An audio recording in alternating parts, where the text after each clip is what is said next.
الحمد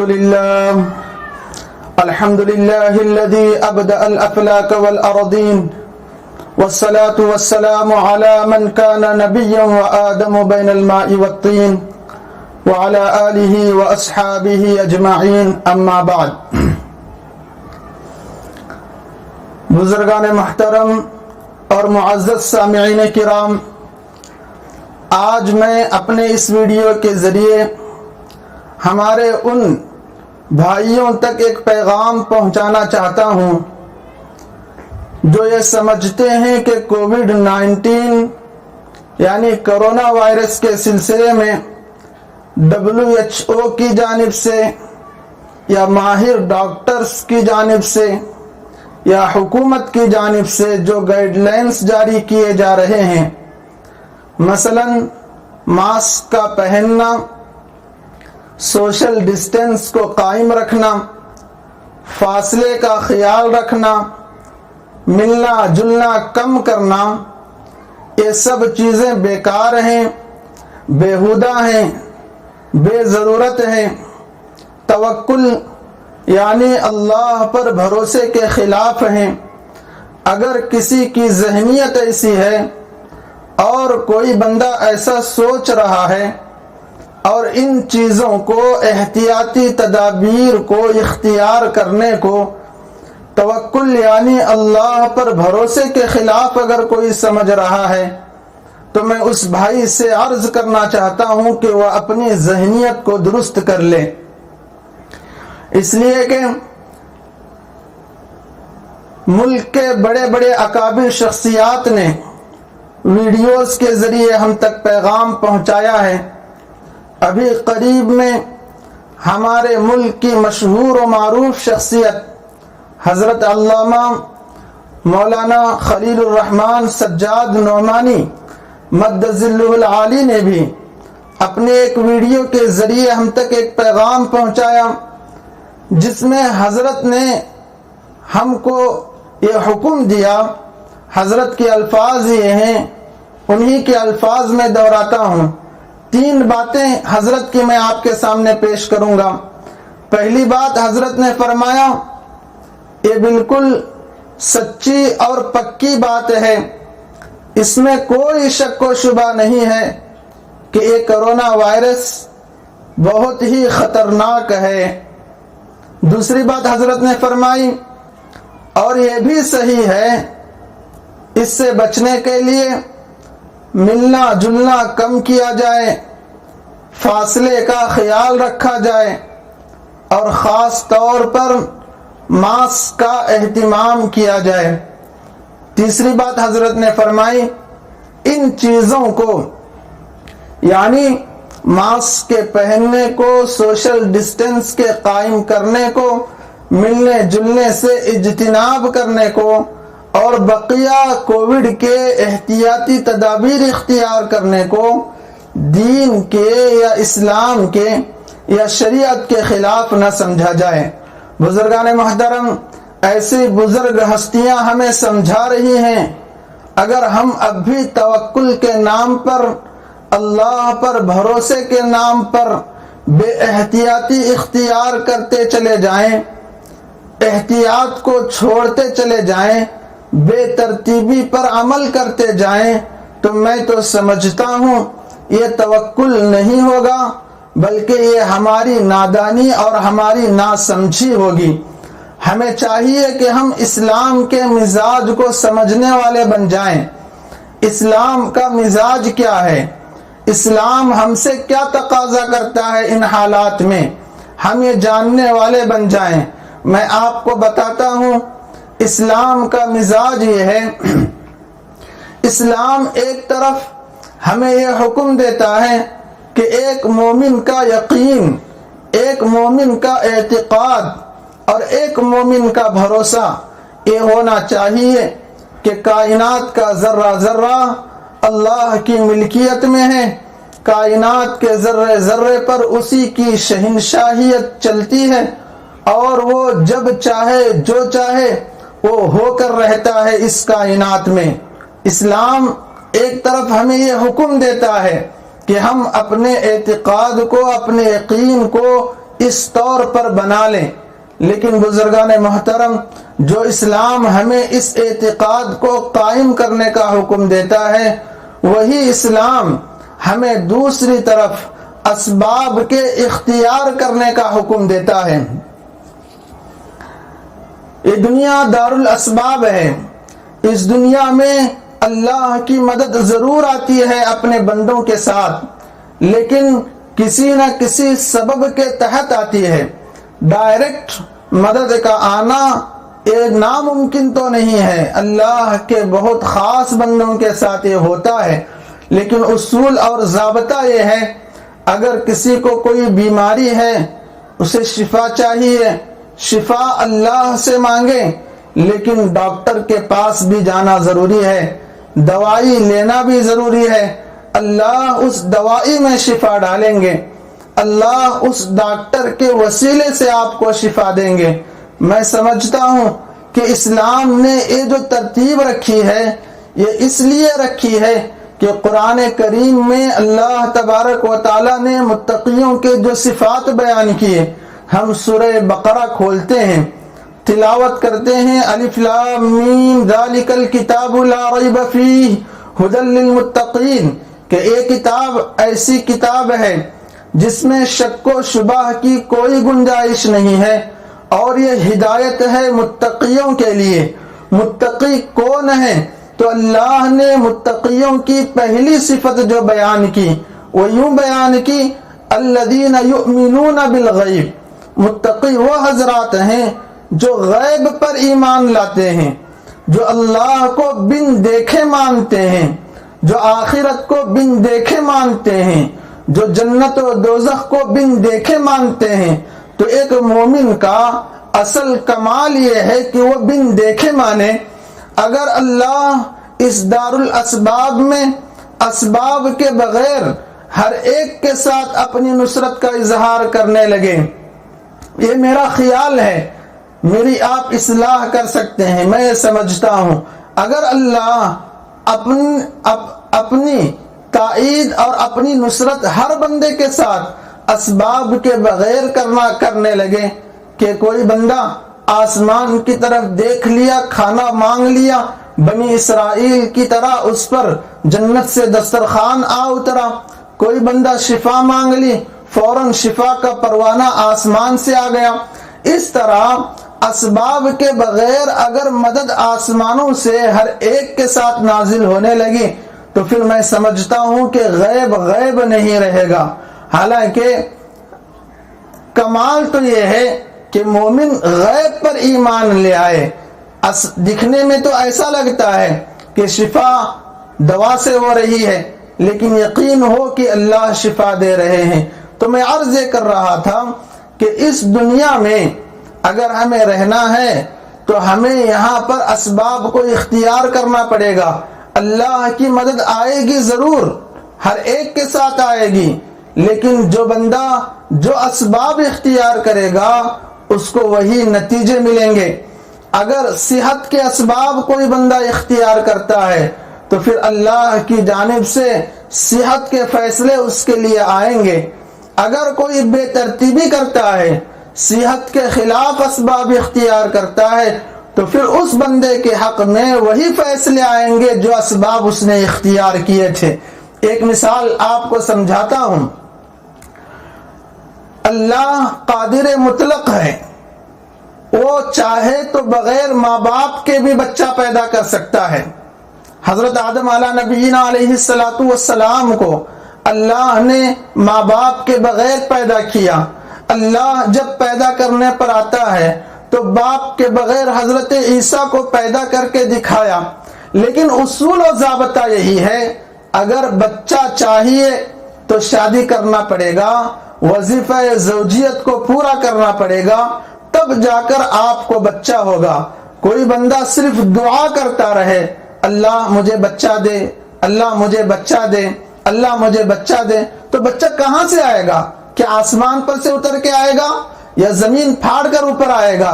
اگر بچہ چاہیے تو اللہ نے ایک اصول اور ضابطہ بنایا ہے، نکاح کرو، بیوی سے ملو، اس کے نتیجے میں اللہ آپ کو بچہ دے گا۔ اگر کوئی احمق بغیر شادی کے، بغیر وظیفہ زوجیت کے صرف دعا کرتا رہے، بچہ چاہیے تو کہاں سے ملے گا اسے بچہ؟ ہاں اللہ اس پر قدرت رکھتا ہے، لیکن اصول کیا ہے، ضابطہ کیا ہے، اس کو سمجھنے کی ضرورت ہے۔ اصول و ضابطہ یہی ہے کہ بچہ آئے گا میاں بیوی کے آپس میں ملاقات سے آئے گا، اس کے بغیر نہیں آئے گا۔ ایسا ہی ہے کہ اللہ ہی صحت دیں گے، اللہ ہی شفا دیں گے، اللہ ہی مدد کریں گے، لیکن آپ کو اسباب اختیار کرنے ہوں گے، وہ اسباب اختیار کرنے ہوں گے جو اسباب آپ کو شفا دلا سکتے ہیں، جو اسباب آپ کی مرض سے حفاظت کر سکتے ہیں، جو اسباب آپ کو صحت دے سکتے ہیں، وہ اسباب اگر آپ اختیار کریں گے تو ہی آپ کو صحت ملے گی۔ خود حضور علی نبینا علیہ الصلوۃ والسلام نے بھی اپنی زندگی میں اسباب اختیار کیے ہیں۔ کیا ہمارا یقین، ہمارا اعتقاد، ہمارا اللہ پر بھروسہ حضور کے یقین سے بڑھ کر ہے؟ اللہ کے نبی علیہ الصلوۃ والسلام نے مجذوم یعنی کوڑ کی بیماری والے شخص کے متعلق فرمایا، فر من المجذوم کما تفر من الاسد، کہ تم مجذوم یعنی کوڑ کی بیماری والے سے ایسے بھاگو جیسے تم شیر سے بھاگتے ہو۔ تم شیر سے مضرت کا، نقصان کا خیال کر کے جس طرح شیر سے بھاگتے ہو، ایسے ہی مجذوم یعنی کوڑ کا مرض جس سے ہے، آپ اس سے ملنے سے ایسے ہی گریز کرو۔ اللہ کے نبی علیہ الصلوۃ والسلام نے فرمایا، صرف فرمایا ہی نہیں بلکہ اس پر عمل کر کے بھی دکھایا۔ عمل کیا دکھایا؟ روایتوں میں موجود ہے، قبیلہ ثقیف اللہ کے نبی علی نبینا علیہ الصلوۃ والسلام کی خدمت میں حاضر ہوا آپ کے ہاتھ پر بیعت کرنے کے لیے۔ اس قبیلے میں ایک مجذوم شخص تھا، کوڑ کا مرض رکھنے والا شخص تھا۔ اللہ کے نبی علیہ الصلوۃ والسلام نے پورے قبیلے سے بیعت کی، لیکن جب باری آئی مجذوم شخص کی، کوڑ کے مرض والے شخص کی، تو اللہ کے نبی علیہ الصلوۃ والسلام نے فرمایا، انا قد بایعناک فرجع، پیغام بھجوایا کہ ہم نے زبانی آپ سے بیعت کر لی، آپ کا ہاتھ اپنے ہاتھ میں لے کر بیعت کرنے کی ضرورت نہیں ہے، آپ یہاں سے لوٹ سکتے ہیں۔ تو بزرگان محترم، اس واقعے سے بھی ہمیں عبرت حاصل کرنی چاہیے۔ حالانکہ فر من المجذوم کما تفر من الاسد، جس حدیث میں یہ جملہ آیا اس حدیث کی ابتدا ہوئی ہے لا عدوا سے، جس کا ترجمہ ہے بیماری ایک دوسرے کو نہیں لگتی، متعدی نہیں ہوتی۔ اصل میں اس کا ان دونوں جملوں کا خلاصہ ہی یہی ہے کہ ایک مومن کا عقیدہ تو یہ ہے کہ بیماری، شفا اور جو کچھ بھی کائنات کے نظام ہیں سب اللہ کی جانب سے ہیں، لیکن اس کائنات میں رہنے کے لیے ہمیں اسباب کو اختیار کرنا ہی پڑے گا۔ اگر ہم صحیح اسباب اختیار کریں گے تو صحیح نتائج ہم کو ملیں گے۔ بے ترتیبی اور بے احتیاطی توکل کے نام پر، اللہ پر بھروسے کے نام پر ہم کریں گے تو پھر غلط نتائج ہم کو بھگتنا پڑیں گے۔ بزرگان محترم، اللہ کے نبی علیہ الصلوۃ والسلام نے اپنی زندگی میں خود اسباب اختیار کیے اور اپنے صحابہ کو بھی اسباب اختیار کرنے کا حکم دیے۔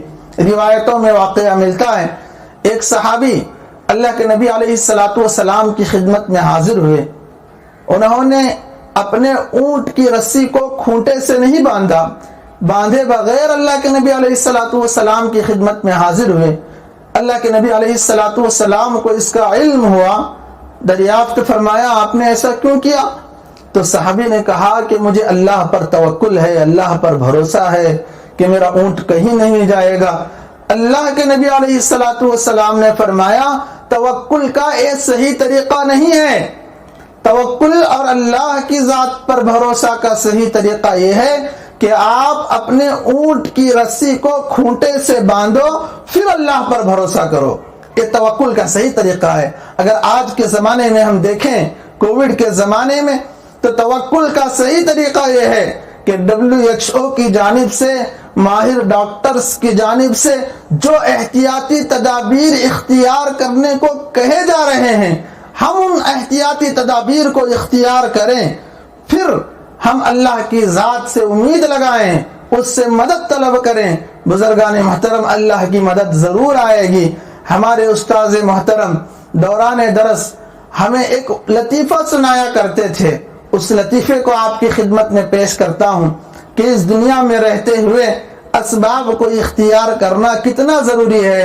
اس لطیفے سے آپ سمجھ جائیں کہ ایک مرتبہ کا واقعہ ہے کہ ایک مرتبہ ایک امام صاحب جمعہ کے خطبے میں توکل یعنی اللہ پر بھروسہ اس عنوان پر بہت زوردار، شاندار، جاندار تقریر کی۔ مجموعے میں ایک آدمی بیٹھا ہوا تھا، اس نے سوچا کہ جب سب کچھ کرنے والا اللہ ہی ہے تو مجھے کچھ کرنے کی کیا ضرورت ہے؟ جب روزی دینے والا اللہ ہے، کھانا کھلانے والا اللہ ہے، تو مجھے خون پسینہ بہا کر راونے کی، کمانے کی، بازار کرنے کی، پکانے کی کیا ضرورت ہے؟ جمعہ کے بعد وہ گھر گیا، بوریا بسترا لپیٹا اور ایک جنگل میں چلا گیا، ایک جھاڑ کے نیچے بیٹھ گیا، اللہ اللہ اللہ کرتا رہا۔ رات کا وقت ہوا، آسمان کی طرف دیکھ رہا ہے کہ ابھی جنت سے دسترخوان اترے گا، نہیں اترا۔ صبح ہوئی، ناشتے کا تقاضا ہوا، بھوک لگی شدت سے، اب آسمان کی طرف دیکھ رہا ہے کہ اترے گا دسترخوان، نہیں اترا۔ ظہر کا وقت ہوا، آسمان کی طرف دیکھ رہا ہے کہ ابھی اترے گا، اب بھی نہیں اترا۔ تقریباً 4-5 بجے تک وہ بھوک کی شدت برداشت کرتا رہا، بھوک سے قریب تھا کہ کمزوری سے اس پر غشی طاری ہوتی۔ وہ جس درخت کے نیچے بیٹھا تھا وہ اس درخت کے اوپر چڑھ گیا تاکہ اللہ کو شاید اس درخت کے اوپر سے اللہ میری دعا سن لے اور پھر کوئی دسترخوان یا میرے لیے کھانے کا انتظام کر دے۔ وہاں پر اوپر بیٹھ کر وہ دعائیں کرتا رہا۔ اتنے میں دیکھا کہ 4 چور بہت لوٹ کر چوری کا ساز و سامان لے کر آ رہے ہیں، لے کر آئے، اس درخت کے نیچے بیٹھ گئے اور انہوں نے اپنے ساتھ ٹفن لایا ہوا تھا، کھانے کا ڈبہ اپنے ساتھ لائے ہوا تھا اور کھانا شروع کیے۔ دیکھا کہ ان کے ڈبے میں 6 روٹیاں ہیں اور 4 چور مل کر کھا رہے ہیں۔ اوپر سے یہ بھوکا شخص دیکھ رہا ہے کہ مجھے بھی بلائیں گے، مجھے بھی دعوت دیں گے، میں بھی کھاؤں گا، اپنی کمزوری دور کروں گا۔ لیکن اوپر بیٹھا ہوا شخص کیا دیکھتا ہے کہ ایک روٹی ختم ہو گئی، دوسری روٹی ختم ہو گئی، تیسری روٹی ختم ہو گئی، چوتھی روٹی بھی ختم ہو گئی، کوئی اسے بلانے کو تیار نہیں، 5ویں روٹی بھی ختم ہو گئی۔ اب قریب تھا کہ 6ٹھی روٹی بھی ختم ہو جاتی۔ یہ مجبور شخص اوپر بیٹھا ہوا، اس نے ایک آہستہ ایک آواز نکالی، کھکارنے کی آواز بول کر اس طرح سے آواز نکالی۔ جب اوپر بیٹھے ہوئے شخص نے کھکارا اور کھکارنے کی آواز نکالی، نیچے کے چور اوپر متوجہ ہوئے، دیکھا کہ ہم سے بھی بڑا چور یہاں پر بیٹھا ہوا ہے، اس نے ہمارے کھانے میں زہر ڈالا ہوگا، ہم یہ کھانا کھا چکے ہیں، ہم مریں گے، اب یہ ہمارا مال لے کر فرار ہو جائے گا۔ اب کیا کرنا ہے؟ یہ ایک روٹی جو بچی ہے اس کو زبردستی کھلاؤ، اس لیے کہ اگر اس نے زہر ڈالا ہے تو ہم بھی مریں گے، یہ بھی مریں گے۔ اب 4 چور اوپر سے اس کو نیچے اتارتے ہیں، زبردستی اس کو ایک روٹی کھلاتے ہیں، دیکھتے ہیں کہ وہ نہیں مرتا، یہ بھی نہیں مرتے، تو پھر اوپر بیٹھا ہوا شخص اپنا پورا قصہ سناتا ہے۔ چور اس کو چھوڑ دیتے ہیں، فوراً دوڑتا دوڑتا وہ گاؤں آتا ہے، اپنے گھر کو نہیں جاتا، پہلے امام صاحب کے گھر کو جاتا ہے۔ امام صاحب کا دروازہ کھٹکھٹاتا ہے اور پھر اندر جاتا ہے۔ امام صاحب پوچھتے ہیں کہ ہمارا مقتدی آیا ہے، کیا بات ہے، کیا قصہ ہے؟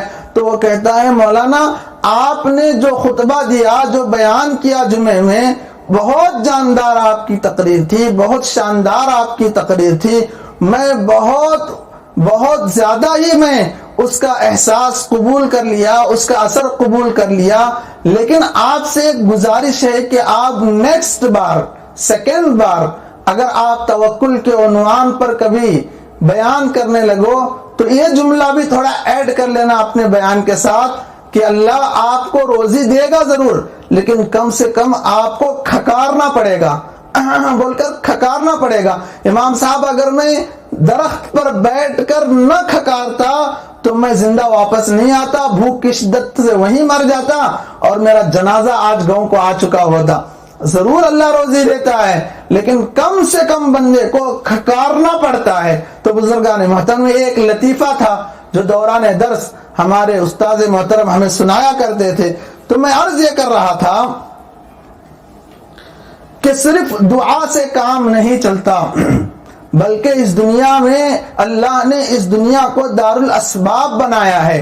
حضور علی نبینا علیہ الصلوۃ والسلام کی سیرت کا ہم مطالعہ کرتے ہیں تو ہم جان جائیں گے کہ خود حضور علیہ الصلوۃ والسلام جن کے توکل سے بڑھ کر کسی کا توکل نہیں ہو سکتا، جن کے اللہ پر بھروسے سے بڑھ کر کسی کا بھروسہ نہیں ہو سکتا، ایسا پیغمبر بھی دنیا میں جب تک رہا ہے اسباب اختیار کرتے رہا ہے۔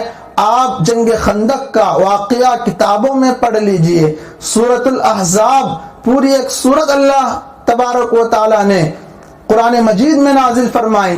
جنگ خندق کے موقع پر جب کفار مکہ کا قبیلہ اور مکے کے اطراف میں رہنے والے تمام قبیلے مل کر مدینے پر حملہ کرنا چاہے تو حضور علی نبینا علیہ الصلوۃ والسلام نے صحابہ سے مشورہ کیا، اس پریشانی کا، اس مصیبت کا حل کیا ہے۔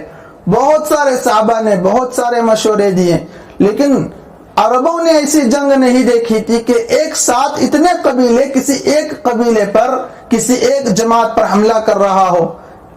حضرت سلمان فارسی رضی اللہ عنہ جو باہر سے آئے ہوئے تھے، انہوں نے اللہ کے نبی علیہ الصلوۃ والسلام کو مشورہ دیا کہ ہمارے یہاں یہ ہوتا ہے کہ اگر بہت بڑی فوج کسی چھوٹی فوج پر حملہ کرنے آتی ہے تو خندق کھودا جاتا ہے۔ بزرگان محترم خندق کہتے ہیں گڑھے کو گڑھا کھودنا۔ تو اللہ کے نبی علیہ الصلوۃ والسلام کو یہ آپشن بہت پسند آیا اور اس آپشن پر اللہ کے نبی علیہ الصلوۃ والسلام نے خود بھی عمل کیا، اپنے صحابہ سے عمل کروایا۔ پورے مدینے کے اطراف، اس زمانے میں جو مدینہ شہر تھا، پورے مدینے کے اطراف خندق کھودی گئی۔ آپ ذرا سوچئے، ہمارے 20x40 کا اگر گھر بننا ہو، اس کا فاؤنڈیشن کھودنا ہو اور کوئی بندہ اس کا فاؤنڈیشن کھودے گرمی کی شدت میں، تو آپ جان جائیں گے کہ پسینہ کتنا آتا ہے اور وہ پسینے میں کتنا ڈوب جاتا ہے۔ لیکن گرمی کی شدت، بھوک کی شدت، پیاس کی شدت، ان تمام شدتوں کے باوجود صحابہ خندق کھود رہے ہیں، اور وہ بھی اتنی بڑی خندق کھودنا چاہیے کہ کوئی گھوڑا اس کو چھلانگ لگا کر اس طرف نہ آ سکے، اتنی چوڑی ہو اور اتنا گہرا گڑھا ہو خندق کے لیے کہ کوئی اس میں گر جائے تو آسانی سے چڑھ کر اس طرف نہ آ سکے۔ اتنا بڑا گڑھا پورے شہر کے اطراف کھودنا ہے، صحابہ کھود رہے ہیں، حضور علی نبینا علیہ الصلوۃ والسلام کھود رہے ہیں، احتیاطی تدبیر اختیار کر رہے ہیں۔ اگر اللہ کے نبی علیہ الصلوۃ والسلام چاہتے تو یہ کہہ سکتے زندگی اور موت تو اللہ کے قبضہ قدرت میں ہے، اگر اللہ ہمارے مقدر میں موت لکھا ہوگا تو ہی موت آئے گی ورنہ موت نہیں آئے گی۔ یہ سوچ کر اللہ کے نبی علیہ الصلوۃ والسلام احتیاطی تدبیر جو خندق کھودی گئی اس کو ترک کر دیتے اور حضرت ابوبکر کو کہتے کہ تم یہ وظیفہ پڑھتے رہو، حضرت علی کو کہتے کہ تم یہ آیت پڑھتے رہو، حضرت عثمان کو کہتے کہ تم اس آیت کا ورد کرتے رہو، پھر کسی صحابی سے کہتے تم لا الہ الا انت سبحانک انی کنت من الظالمین کا ورد کرتے رہو، جو ہوگا سو دیکھا جائے گا، قبیلوں کو آنے دو، حملہ کرنے دو۔ لیکن بزرگان محترم اللہ کے نبی نے ایسا نہیں کیا، پہلے احتیاطی تدبیر اختیار کی۔ احتیاطی تدبیر کیا تھی اس زمانے کی؟ خندق کو کھودنا احتیاط تھا۔ اللہ کے نبی علیہ الصلوۃ والسلام نے پہلے مرحلے میں احتیاطی تدبیر اختیار کی، پھر اللہ کی جانب سے مدد آئی۔ اللہ نے اللہ کے نبی علیہ الصلوۃ والسلام کو فتح دلوائی۔ تو اصول اور ضابطہ یہی ہے، اللہ کی مدد آئے گی لیکن اس سے پہلے ہمیں اسباب کو اختیار کرنا پڑے گا، دعا اللہ ہی سے مانگنا ہے۔ میں یہ نہیں کہہ رہا کہ اللہ کی طرف متوجہ نہیں ہونا ہے، بلکہ یہ زمانہ، یہ وقت، یہ کووڈ 19 ہمیں اس بات کی طرف متوجہ کر رہا ہے کہ ہم بہت گناہ کر چکے، اپنے اللہ کو بہت ناراض کر چکے۔